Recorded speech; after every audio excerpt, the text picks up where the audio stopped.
I enjoy a variety of fishing, different times of the year, cold weather, hot weather. But I have to admit, one of my favorite is using lures that you can fish close to the surface in shallower water, both for pike and for bass, and sometimes even for muskie. And a lot of times I find that the larger the fish are, the larger the bait is that you need to use. Sometimes I fish topwater lures close to shoreline and lily pads where there's lots of weeds, and the lures that I'm using are weedless. Other times I'm fishing in shallow water, but the weeds don't come right up to the surface. I might have 1 or 2 feet of water, but large fish will cruise there at different times of the day. I find that it's tough to select the right lure.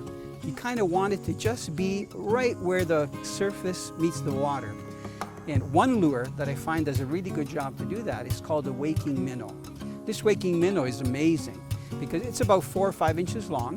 You can make a cast out, and as soon as you start retrieving it, it actually swims right on the water surface and makes a nice V along the top. So I love to cast this along shorelines or out from weeds where I don't see the weeds come up to the surface, but I know that big fish are laying there. Sometimes they're pike, they just take advantage of it and come out and bang, they grab that thing. Other times you see a wake and you get a largemouth bass on. I've even caught smallmouth bass on it.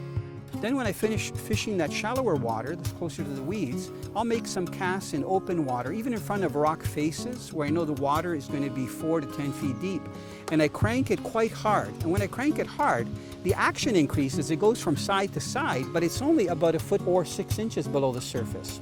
I normally maintain a steady action. So whether I'm retrieving it slowly on the surface, and even if I retrieve it faster, I maintain that faster retrieve.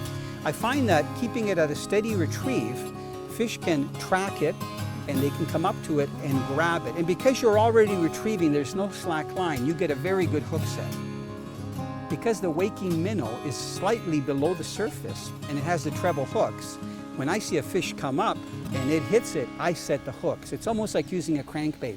Then it's a matter of holding on. Don't let that fish dive down and get you stuck in some vegetation, especially if it's a big one, and cranking it right up to the boat. Very important to use a stiffer rod. I personally find that using a braided line that has no stretch with about a 20-pound test fluorocarbon leader works great because the fish don't see the leader for the first foot or two ahead of the lure. But when you get a fish on, there's just a little bit of flex and you can bring that fish in and take that picture of a lifetime holding up your trophy.